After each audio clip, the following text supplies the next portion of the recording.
Graça e paz, irmãos, vamos dar início à nossa terceira aula, tendo como objetivo hoje aprendermos sobre a disciplina, a adoração e a finalidade do culto.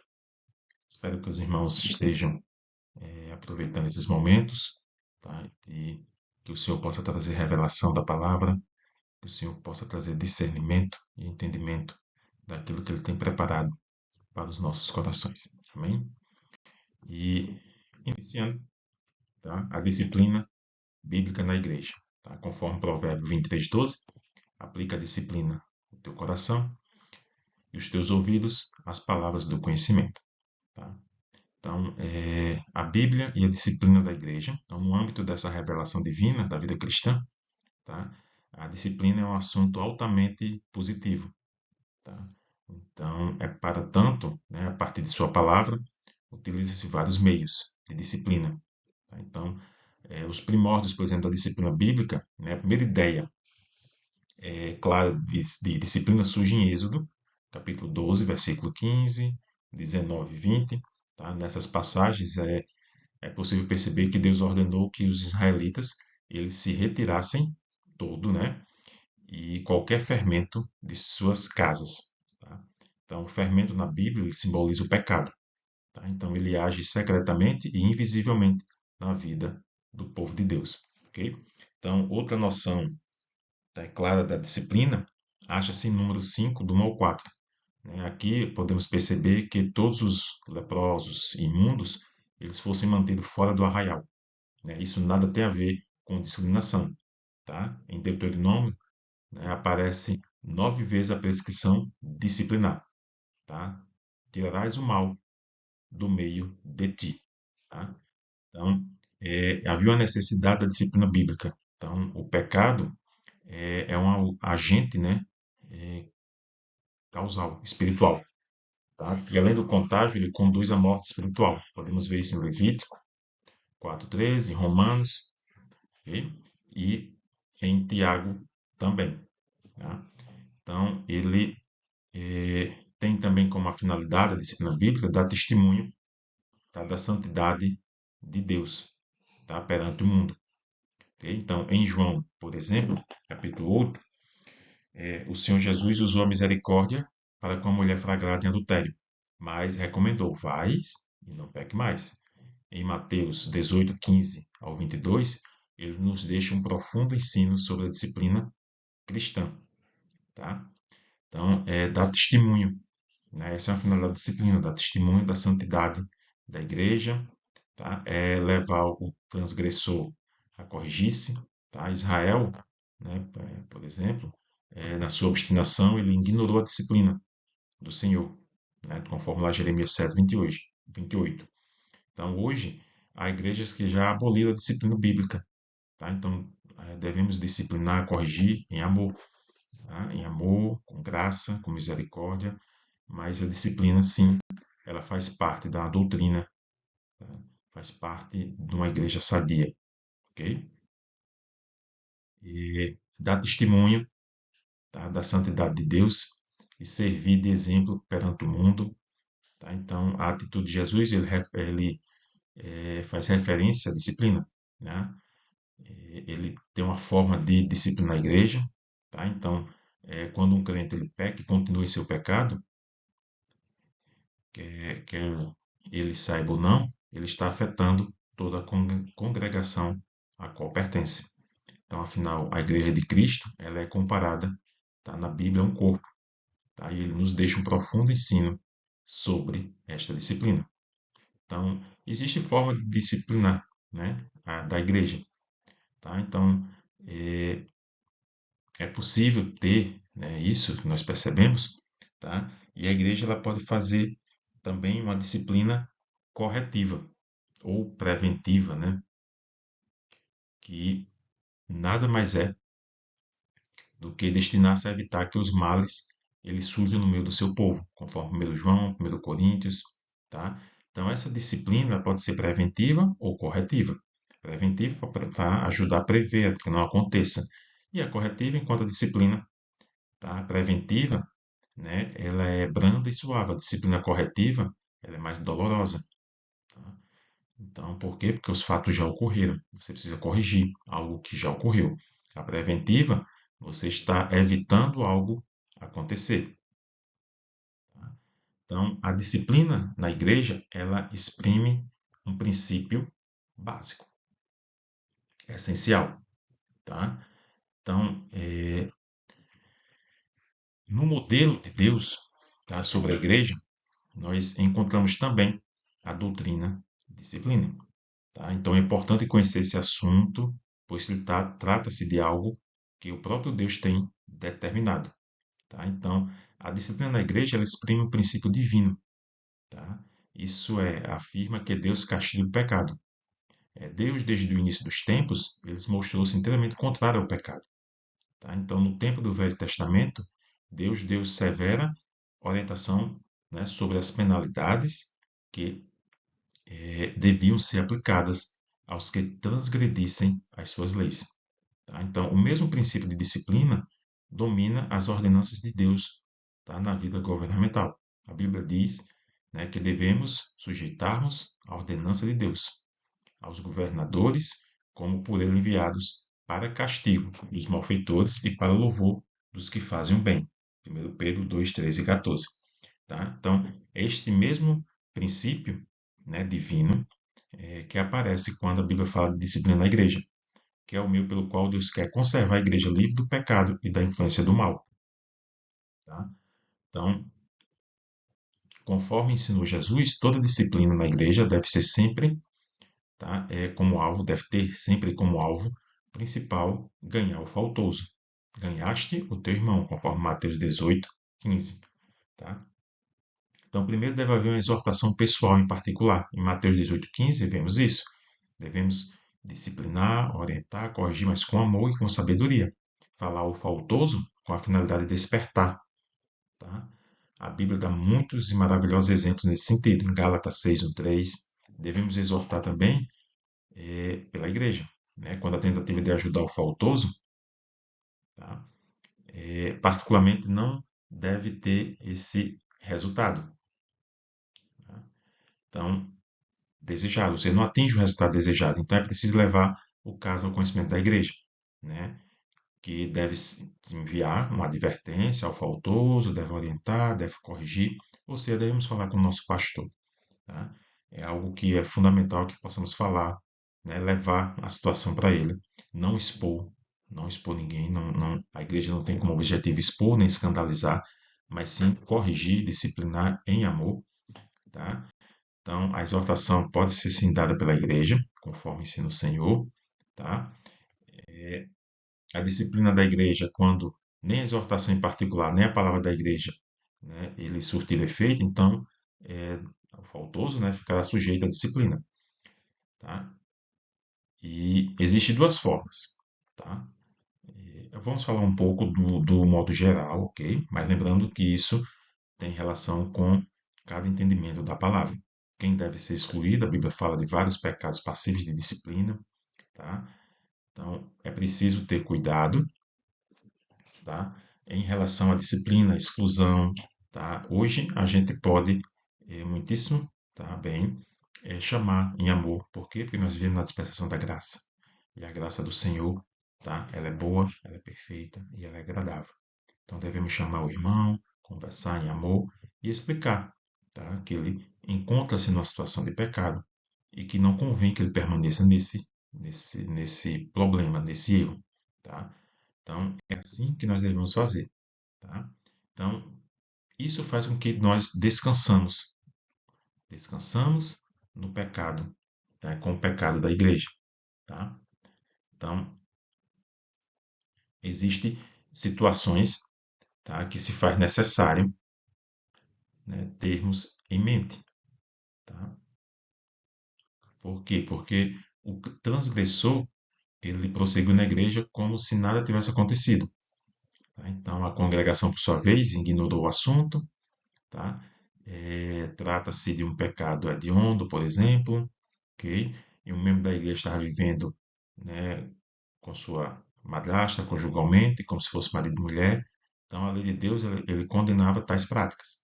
Então, no Sermão da Montanha, Jesus confirmou esses ensinos, Então, por sua vez, a lei civil romana também condenava esse tipo de pecado. Tá? Então, ou seja, por que a disciplina, então, né? Por que é necessário aplicar a disciplina na igreja? Então, a Bíblia mostra que grandes bênçãos acompanham a igreja, que também, nesse sentido, obedece à ordem de Deus, tá? Mas fala também das graves consequências. Então, por exemplo, é necessário aplicar, né, a disciplina porque Deus quer habitar na igreja, 1 Coríntios 3,16 e Efésios. Tá? Então, Deus é santo, isso é um fato. Né? E por isso a igreja também deve ser santa, conforme 1 Pedro 1,15 e 16. Deus disse a Josué: Não esquecemos, não serei mais convosco, senão desarraigares o anátema do meio de vós. Josué 7,12. Então, o apóstolo Paulo ele também escreveu à igreja em Coríntios: Sai do meio deles, não toqueis em nada imundo, e eu vos receberei e serei para vós pai. 2 Coríntios 6,14. Tá? Então, a disciplina ela é necessária, porque assim a igreja pode conservar sua peculiaridade. Né? A igreja é um povo especial, tá? É tirado do mundo, por isso temos de escolher ou lançar o pecado fora da igreja ou deixar o pecado na igreja, né? Para pouco a pouco transformá-lo, tá? Tornando-se igual ao mundo. Esse é o grande problema hoje, tá? Temos que ter muito cuidado, né? Porque devemos a igreja transformar o mundo e não o mundo transformar a igreja, tá? Então, a Bíblia adverte que um pouco de fermento faz levedar toda a massa. Tá? Então devemos ter muito cuidado em relação ao pecado. Tá? O Senhor também fala em 1 Coríntios 5, 7 e 8, né? Se em tempo não limpares o campo do joio, o próprio joio ele tomará conta do campo e sufocará tudo que foi plantado. Né? Então convém notar que quando Jesus, na sua parábola, ele falou deixar crescer ambos juntos, ele não estava se referindo à igreja, mas sim ao mundo. Mateus 13, 38. Tá? Então, o poder do pecado ele é muito grande. E a força do mal, né, atrai e contamina. 1 Coríntios 15, 32. Então, se permitimos que os membros cujo o exemplo é mau, né, vivam impunemente a sua vida pecaminosa na igreja, estamos cooperando, né, para que os outros membros aprendam a mesma coisa. Então, fazendo com que o pecado tome conta da própria igreja. Então, se a disciplina não for aplicada, a própria comunhão da igreja sofrerá graves prejuízos, né, pois ela só funcionará quando andamos na luz. Tá? Então, a disciplina é necessária também para manter o respeito à doutrina, quando membros da igreja vivemos em pecado. E o seu procedimento ele se torna flagrante, contradizendo, né, a doutrina, né, pregada. Okay? Então, se isso continuar sem que as devidas providências sejam tomadas, o resultado será sempre, né, o mesmo. A doutrina começa a esvaziar-se e as normas bíblicas desaparecerão. Tá? Então temos que ter muito cuidado quanto a isso.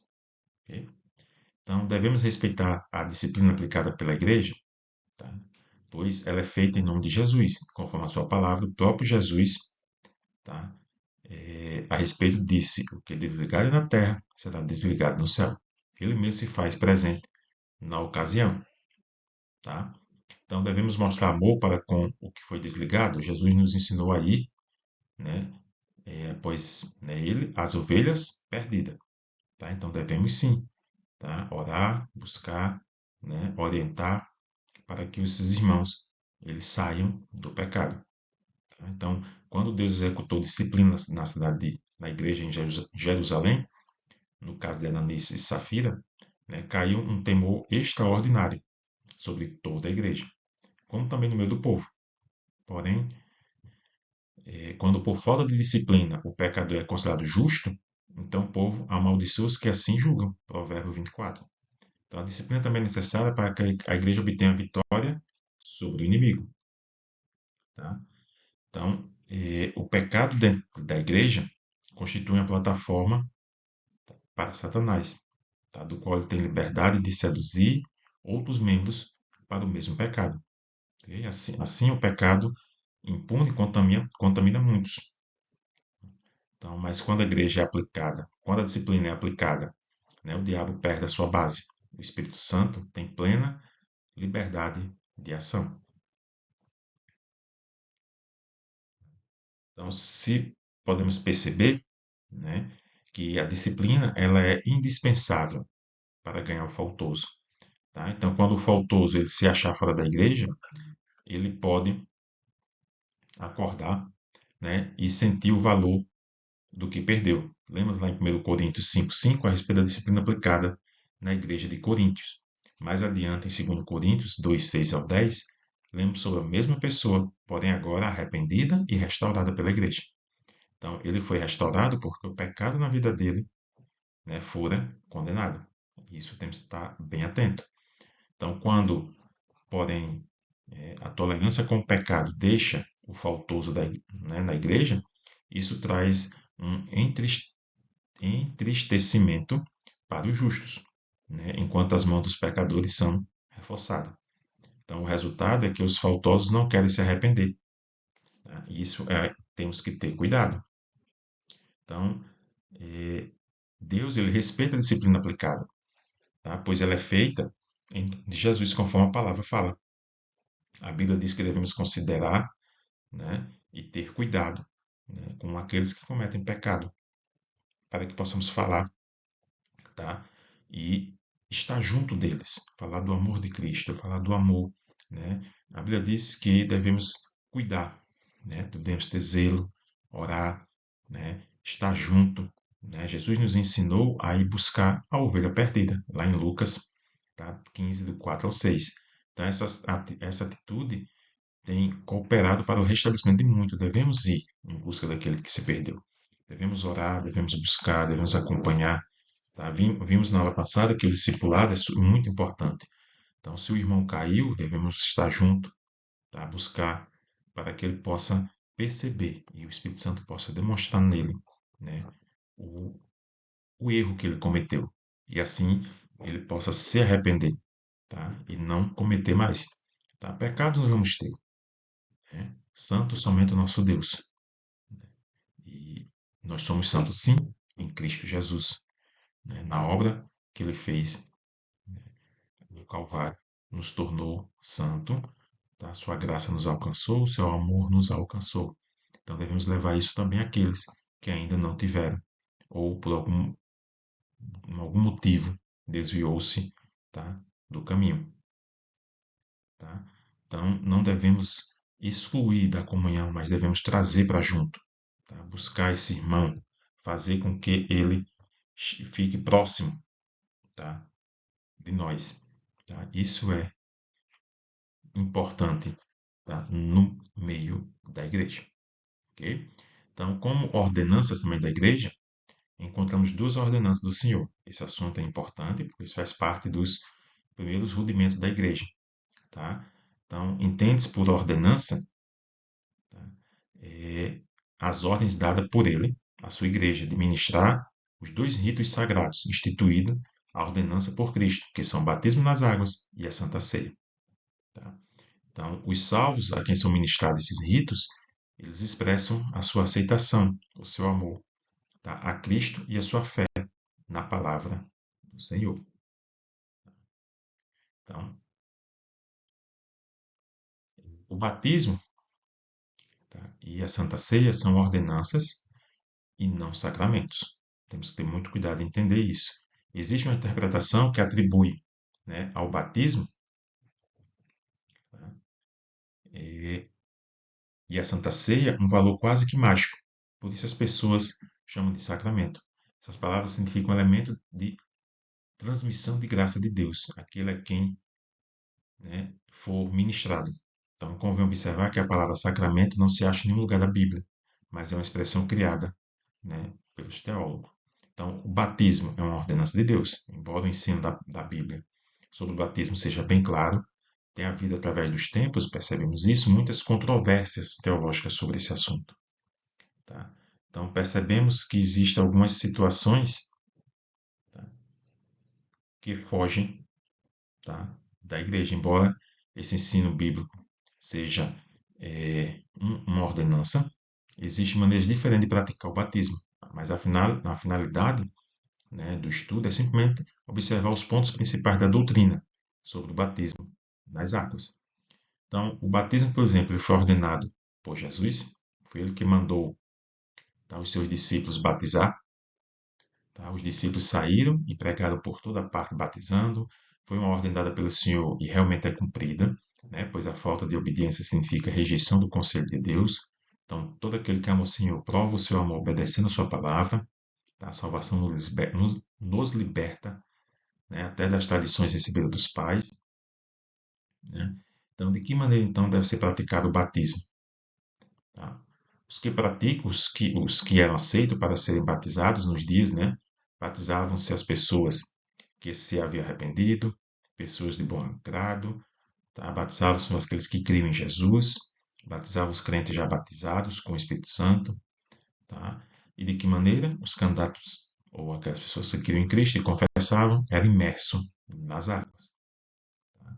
Então, o batismo é um símbolo de nossa identidade, tá? Ou seja, da identificação com a morte, com o sepultamento e principalmente com a ressurreição de Cristo. Né? Assim como Jesus morreu, nós também morremos para o mundo e somos sepultados pelo batismo, para junto com ele ressuscitar, para viver uma nova vida.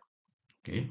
Então, o batismo ele é também um ato em que confessamos a nossa fé em Jesus, pois é pela fé que morremos para o mundo. Então, o batismo ele se torna para o crente um verdadeiro limite entre o Deus, tá, e o mundo. Ok? Então, o batismo ele representa a obediência. Jesus mandou e nós queremos obedecer. Jesus é o nosso exemplo em tudo. Então, pois ele foi batizado, tá, para cumprir toda a justiça de Deus.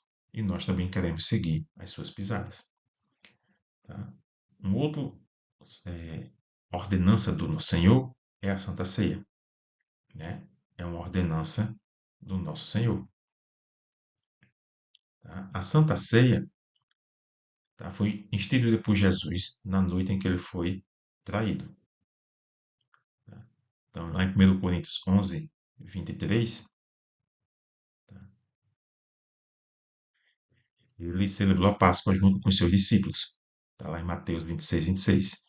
Nunca havia, nunca antes havia comemorado a Páscoa de um modo tão solene, tão histórico, como dessa vez, pois estava representando o seu verdadeiro Cordeiro de Deus. Né? Então, agora estava prestes a ser levado, tá, a cumprir, né, a sua morte em cruz, né, o seu sacrifício para com a humanidade, né, e nos livrar da escravidão de Satanás, nos transportar do império de trevas para o reino de amor. Tá? Então, o significado do pão e do vinho. O pão simboliza o corpo de Cristo, conforme Mateus 26, a partir do pão, né, a qual nos foi dado. O vinho simboliza o sangue. Tá? Então, simboliza o sangue de Jesus quando na morte, na cruz, foi derramado. Quem participa? Participa da ceia, né, da mesa do Senhor, aqueles que foram batizados. Tá?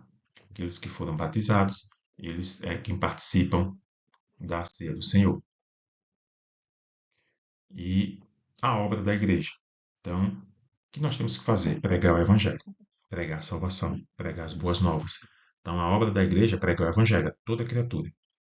Né? É falar do plano da salvação, falar do sacrifício, né, de Cristo, do que Jesus fez na cruz, do amor que ele teve para com o mundo, o amor que Deus, né, amou de tal maneira que deu seu único filho para todo aquele que nele crê. Então essa é a obra da igreja, prover meios de adoração. Né? Israel possui um sistema de adoração divinamente estabelecido, tá? Pelo qual se chega a Deus em todas as necessidades, assim também a igreja. Devemos ser uma casa de oração para todos os povos, tá? Mostrar ao mundo que nós somos o povo de Deus, né? Que oramos, que buscamos, que jejuamos, tá? Que damos testemunho e que louvamos e o adoramos. Devemos também prover comunhão. Né? O homem é um ser social, ele anela comunhão, né? Convívio, convivência, comunhão com o próximo. Então é uma fraternidade que precisamos mostrar ao mundo. Né? É uma igreja consciente de sua responsabilidade. O quadro há pouco pintado retrata a vida urbana em cores, né? Ela é muito mais forte. Não imagina um quadro pintado, né? Mas a igreja consciente de sua responsabilidade, ela é capacitada, né, pelo poder do Espírito Santo, né, para ser obediente à visão de Deus. Então, temos que ter essa responsabilidade, que nós somos luz e sal, né, que nós somos diferentes, nós buscamos, nós oramos ao Senhor. Temos que ter uma visão multiministerial. Somente a igreja que dispõe de uma visão multiministerial terá condição de estar presente, tá, em todas as situações. Tá? Em sã consciência, as reuniões tradicionais da semana, tá? Temos que nos reunir. Não tem como haver corpo distante. Temos que estar juntos, tá? No corpo de Cristo, reunidos, tá? Juntos, um com o outro, orando pelos outros, tá? Buscando a presença do Senhor. Tá? E a organização da igreja, a unidade, nós sabemos que é ministério, né? Entre os membros temos a união, a dependência, individualmente e a participação. Tá? E finalizando a adoração, né? Nós temos nas epístolas de Paulo, né? Temos possível perceber que inferimos dois tipos de classe de reunião. Temos as reuniões para adoração, né? Consiste em oração de louvor, pregação, culto público e o culto particular. Tá? Então, a visão bíblica da adoração, segundo definição, a adoração se constitui atos e atitudes de reverência, de honra ao nosso Deus, Criador, né? Então, a igreja do Senhor não é denominação, não estamos aqui falando de denominação, estamos falando da igreja do Senhor, né? Que somos todos nós somos chamados para adorar. Tá? Portanto, uma das finalidades da igreja é adorar o Senhor. Então, todos os seus atos, diretos ou indiretos, eles visam conhecer o governo de Deus sobre a terra, através de Jesus Cristo. Reconhecemos que Cristo é nosso Senhor, né? Que Deus é nosso Pai. Então, é uma igreja que é inspirada pelo Espírito Santo. É a noiva do Senhor, como é, né, expressado no livro de Cântico de Salomão, ou Cantares de Salomão, tá? Onde temos ali uma exposição linda da noiva, né, e do noivo, que é Cristo, e aí sua igreja, que é a noiva. Então, o, lá em 1 Coríntios, por exemplo, ele fala que rogo-vos, pois, irmãos, pela compaixão de Deus, que apresentei os vossos corpos em sacrifício vivo, santo e agradável a Deus, que é o vosso culto racional. Mas faça-se tudo decentemente e com ordem. Então, temos que ter um culto. Qual a finalidade do culto? E os elementos desse culto? Em 1 Coríntios 14, o culto é resultado justamente de pessoas que têm como mesmo objetivo adorar a Deus. Então, qual a finalidade do culto? É a comunhão, um com os outros e com o Senhor, adorarmos ao Senhor, pregarmos a palavra do Senhor e trabalhar para o Senhor. Tá? Então, isso é a finalidade, tá, do culto. Nós devemos adorar, louvar, engrandecer e exaltar o Senhor. Devemos falar do seu amor, né, da sua obra, e devemos trabalhar levando o Evangelho do Senhor. Que possamos ter essa visão, que o Senhor possa nos mostrar, abrir nossos corações, que a palavra possa fazer, né, a mudança na nossa mente, a palavra do Senhor, como está escrito, que possamos ter uma metanoia, mudança de pensamento, mudança de percepção, que o Senhor possa nos guiar, nos orientar, nos conduzir para os caminhos maiores. Em nome de Jesus. Amém.